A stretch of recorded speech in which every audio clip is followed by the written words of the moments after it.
Hi there, I am Shane and this is Jeremy from the Drum Center of Portsmouth, and we are here to give you a NAMM show report. Jeremy, if you haven't seen, he's done a little bit of videos. He is the Drum Center of Portsmouth resident Iron Vegan.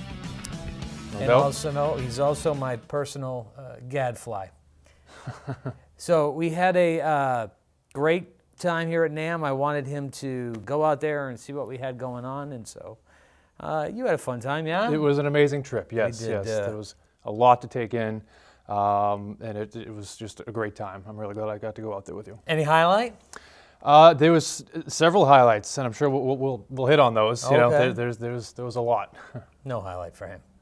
I went out a couple days early. My wife and I tend to go out a little bit early and relax and try to adjust to the time change.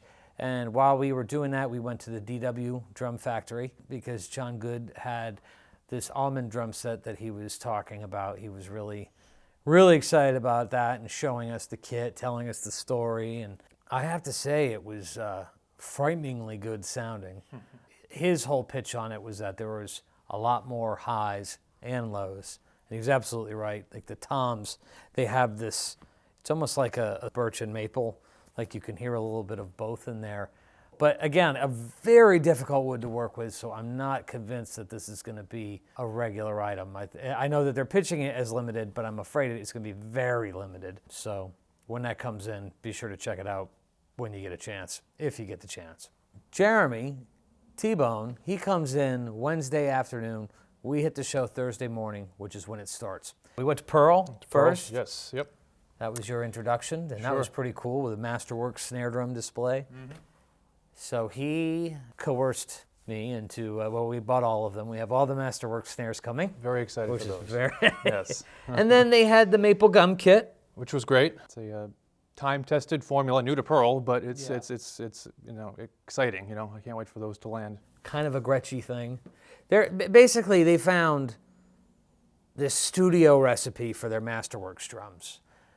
And it was really funny because the summer before last, I went and saw Toto, and I was able to spend some time with Shannon Forrest just before the show, and he had mentioned, he's like, I got this Masterworks kit with a studio shell, and he said, man, I have 7 Gretsch kits, and I've sold them all. This is an unbelievable kit. And I was like, wow, all right, well, that's quite the testimonial.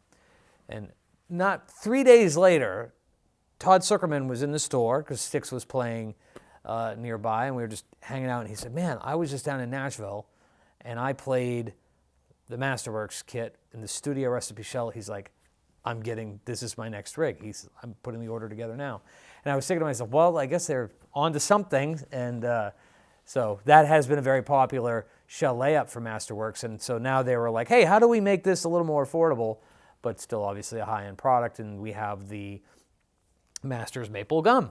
Which is great for the Masters line to have this as part of it. You know, it's a exciting launch. And then we went to British, right? British we Drum? Did? Yep. Yeah. I think that was next, yep. I was able to visit their factory in the summer. And when I tell you that I've never seen a company as fastidious about manufacturing a drum shell, this is no joke. I mean, they are so thorough with the way they make their shells. It's just their passion. It's what they do. They had... the new snare drums were the Aviator. The Aviator. Yes. Aluminum, yep. Seamless aluminum. You're right. And then the Maverick, which was maple. Yep. And the U-Wood. The U-Wood, which is the Archer. There it is, yes. Wonderful sounding drums. They were very impressive. Yeah. I'm very excited about those. And the U-Wood is old. Mm-hmm. Like old. And then they had these new things that you can just Velcro for your bass drum spurs to block them from moving. Yep. I think it's going to be a good year for them. We stopped by RBH Drums booth, and you got to meet Bruce. Yep, which is great. And he is just such an incredible woodworker. We picked up a couple of his pieces, and then we went to the Danette booth in George Way. He's brought back the original turret lug. They looked incredible, and some custom snare drum pieces as well, which I think we just took as many as we were allowed to get, and we're looking forward to those. And the Rogers. Rogers was showing some cool Dynasonics, new finishes. Lots of new finishes, yeah, those were great. And hardware, Rogers hardware, right? Yep. cymbal stands, and they were a nod to the original, but some modern fittings on them, and a prototype drum set. But it had modern floor tom brackets on, which I was able to spot from about 30 paces away, and I nearly vomited in my mouth. But then I was told that this was going to be a new floor tom bracket. I'm like, okay, thank God. Then we went to Tbone's favorite one, and what was that? Canopus, absolutely, yes. That's right. They like him. Yeah, great. Because you have a set, right? I do. I play Yiba, yeah. Tell the world how you feel about your Yiba drum set. Oh, I love the kit. I've had it for about a year now. It's a high-end Canopus kit, just at a price point we can all kind of get into a little easier than the RFM. It feels like an RFM. It sings like one, and it's just a little bit more affordable. They're awesome. They are fantastic. And if you've been watching us for a while, I think you know how I feel about Canopus snare drums. I absolutely love them and love their hardware. They had something we are very excited to tell you about, but I don't think we're quite ready to tell you about it yet. But that'll be happening soon. And they were showing their Zelkova drum set, which I think is only going to be in the $30-some-odd thousand price range. God! So order while you can. I didn't order it. Don't know what to tell you. But we did get some shag drums. Yes, we did.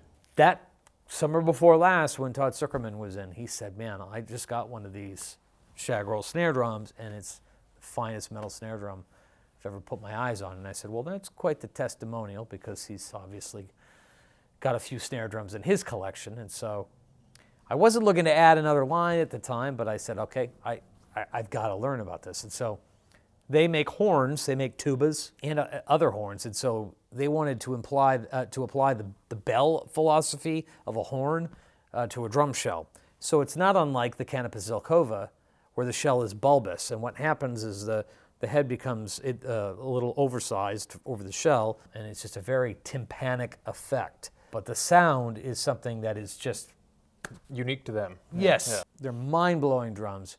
The problem with drums from Europe for us is the shipping cost, which is roughly $100 a drum to get, and then there's an import tax. Now, we bought a lot from the show here, and obviously there's going to be no shipping cost or that import tax. So if you're interested in getting a shag snare drum, get a hold of us soon, because this way you can enjoy a little bit of savings. They also had 2 drum sets that we couldn't get you off of.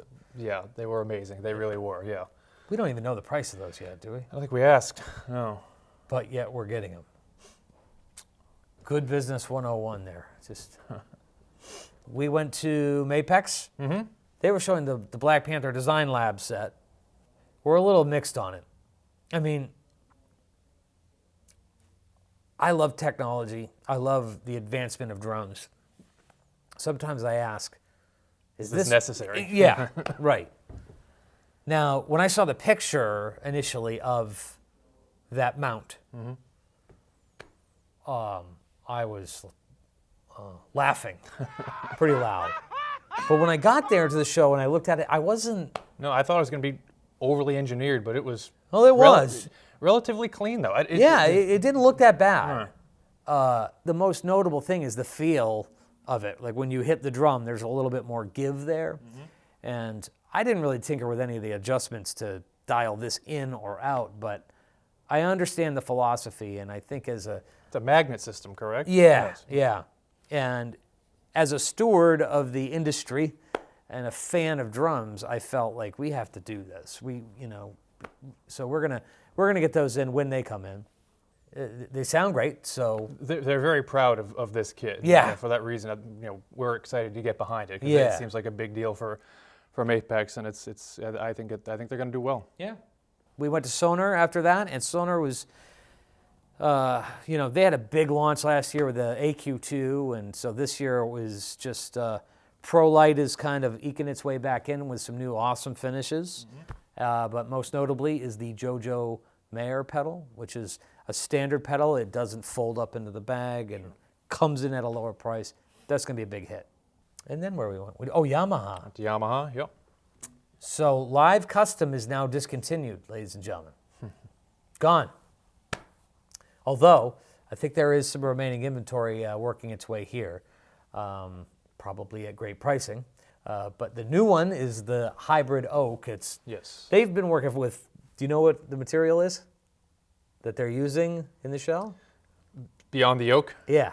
I don't. Phenolic. I knew you were going to get that wrong. So phenolic is like a resin, something they were working with the old Rock Tour custom drums. And that's something they're very familiar with. So they integrated phenolic into this oak shell, but also weights in the bass drum. What they just found was the bass drum sound with the weight, without the weight was great. They put these little weights in there, and it became much better. I have a feeling it came from the recording custom The development. weighted lugs on the recording custom, Yeah. sure. When they did the RC prototypes, they were messing around with different weights and so on the lugs, so I would think that has something to do with it. The finishes on these kits were amazing. They look Oh, fantastic, yeah, like that was... The problem with the booth was really dark, It was, yes. but when you walk in, it was like, whoa, like the especially the natural one just jumped right out to me. They're doing snare drums too. They're doing Tour custom snares, Tour and custom recording snares. custom Yep. snares, and birch. Yeah, but the throw-off, the new throw-off on the Tour Custom snare will work on the old, like the Garibaldi snares or the old Piccolo snares. So don't have a part number for it yet, but we'll stock that probably. But the pedal was a big... Pedal. Yep. So Yamaha, hardware-wise, it's never sexy. You know what I mean? Like Sure. their hardware is always just the best working, Sure. awesome hardware. You know, but it's not sexy, and this is a sexy foot pedal. It is. So it's like Yamaha After Dark. You know, it has they're inspired from their race car. They had they're telling us a story. With Yeah. it. And It's the blue fittings. It was, Yeah, it the, looked yeah, good. yeah, you're really gonna love the blue fittings. Great sales pitch here.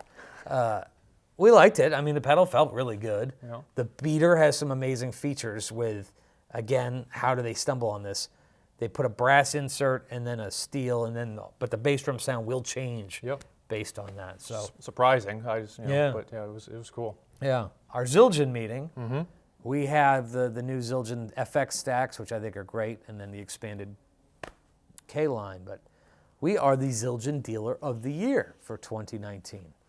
And they presented me with that award, or presented us with that award. Sure. And I just sort of boxed you out of the whole thing. And I was speechless. I was gasping for air. I couldn't- Amazing honor. just to see that award, it was just an incredibly proud moment. Really nuts. So Come from a company like Zildjian, that's doesn't get any bit like that's the most recognizable brand in our industry. Sure. So yeah, I was just gobsmacked by the whole thing. Really cool. And to their credit, we didn't make a concerted effort to try to sell more Zildjian. It's just that their products are really dialed in. So people are coming in, they're asking for it. It's a very clean catalog. People know what they want. It's easy to find. Yep. It's just they're doing it right. Yep. After Zildjian, we went to Ludwig. It was their 110th anniversary, and they were just pulling out all the stops with the Legacy Mahogany full dress type kit, and then they had the wood hooped one, but it's the snare drums. The 8-lug Black Beauties, the Jazz Fests, Rosewood. I mean, there's just all these cool snare drums. Like, if Ludwig didn't already have enough great snare drums, Right. we're going to have more awesome snare drums that are commemorative collector's items. Tama is bringing the most to the plate this year. They're just, I would say, the most dialed in drum line right now in terms of what they're offering. We were talking about it this morning. I don't think any brand is doing the research that they are doing about what the drummer needs. And that walnut birch kit is just bad to the bone. It's got the attack of the birch, but it's round with the walnut. I did not love the birch Babinga kit. It's a good set, good value, but I felt it was just too straight of a sound. Right. And this one, it opens up. I get that nice boom that I wasn't getting out of the birch Babinga. So that's an improvement. Star Classic Maple finishes I love. So, and then there's the Star Babinga. That was the most gorgeous drum set at the show. It No? very well could have been. Yeah, I mean, that was... the blue. Yeah, we haven't even discussed that, but I think it's kind of goes without saying. Like that is, And everybody who saw it, it was just like, oh my God, incredible. The NeoMod drum set, 20 by 12 or 20 by 10? It was 10, wasn't it? Yeah. And it's just a narrow kick drum. But the problem with a lot of these cocktail type kits is that if you have a 16-inch bass drum, it sounds like a 16-inch bass drum. But if you have a 20-inch bass drum and it's only 10 or 12 deep, you can get the low end of a 20. Sure. But if you're on a small stage or in a low volume situation, I feel like it sounds like a drum set, not a novelty. Sure. So they also brought out their own direct drive pedal this year. I almost forgot. The Dynasync. And that was a big conversation piece for a lot of people. I mean, I tried it for 1 second. I'm like, it's a Tama bass drum pedal. It's going to be cool, It's WFL3. So Bill Ludwig III, his drum company, we've been a dealer since day one. We've been selling the snare drums. We just got our first kit in. I was really looking forward to spending some time with Bill and checking out his stuff. I would say he was the busiest boutique booth at the show. We never even got to see him. Sure. Every time we went to the booth, he was swarming. So good for you, Bill. And I hope it was good. I hope you had a good flight out and all that other NAMM talk. A&F, that booth was insane. Another big year for them at NAMM, yes. 40 inches big. There was a 40-inch bass drum there that is coming here. The booth looked awesome. The gear looked great. They have the new A&F for snare drums. I was just loving those. So they were also incredibly busy booths. Yes, they were. Hard to get in. Yep. Yeah. Hendrix Drums, too. He's got these new stave maple snare drums coming out at a really good price. Like, I was like, are you sure? I was very impressed with those. And then he has some of the one-off pieces, that canary wood. I think we got a couple of those, just gorgeous. Incredible woodworker. And then we went to Paiste. We did. And you were quite smitten with those Dark Energy 15s.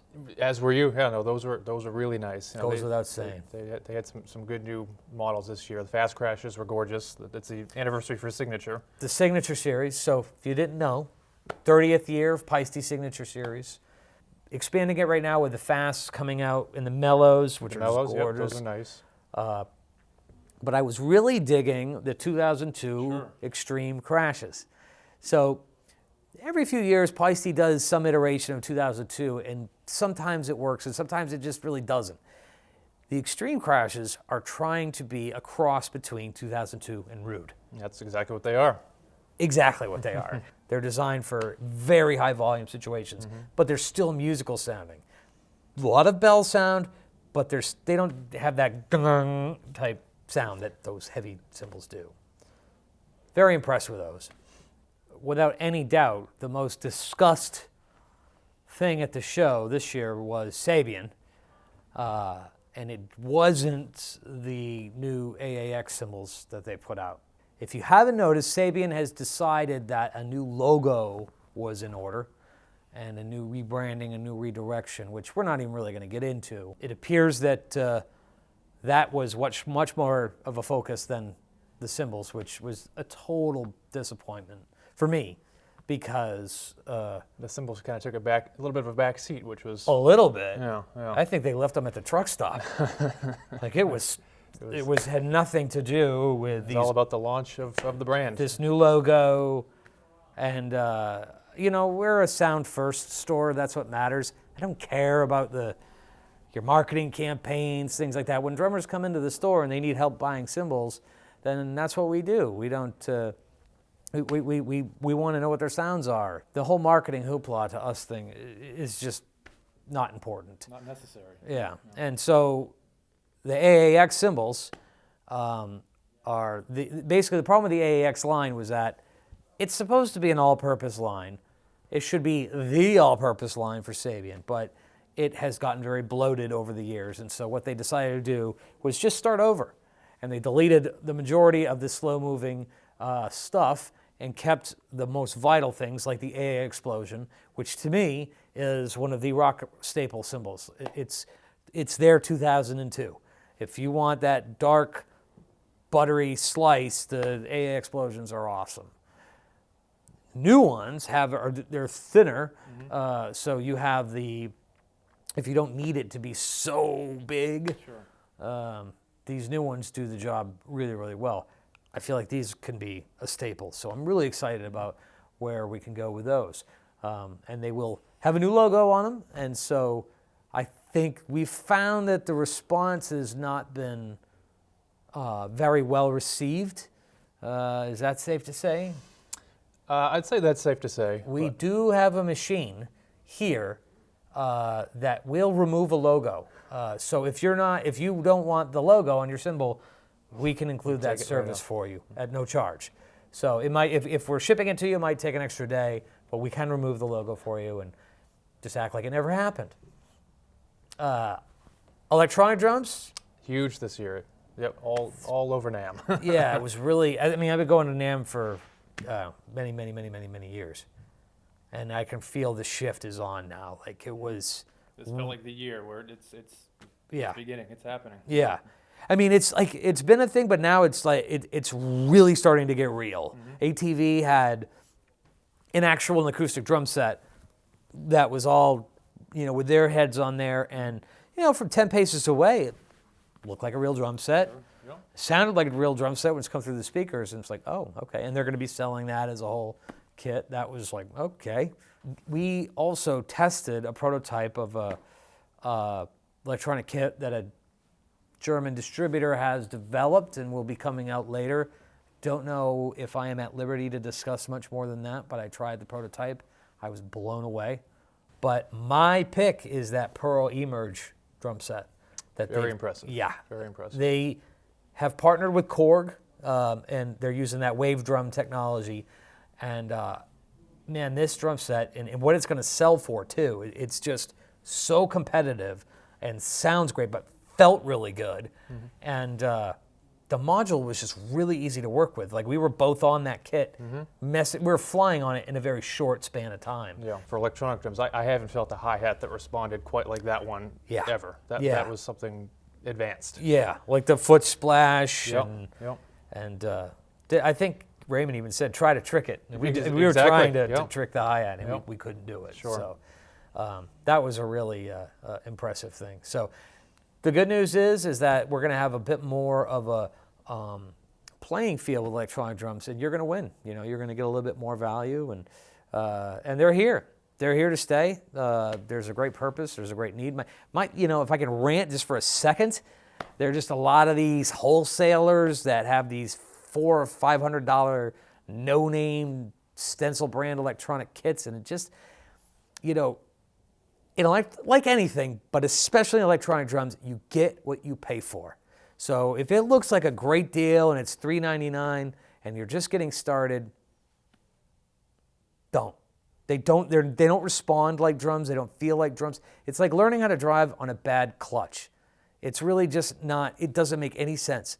The only people that benefit from this are the people that make these electronic drums and the people that sell these electronic drums. But you don't win. Make sure you buy the right electronic drum set. Something that'll inspire you. Yes. Get behind an ATV, get behind the new Pearl, Roland. And yes. Something that'll, make you want to play the drums. Yeah. You don't have to spend that much, but you need to just spend the right amount to have it make sense. So I'm just going to end my rant there because we had a great time. Did you have a great time? I had an amazing time, yes. And I'm sure we missed out on something here, but sorry. And I hope if you have any questions regarding new stuff from NAMM, let us know. We probably have it coming in. Thanks for watching.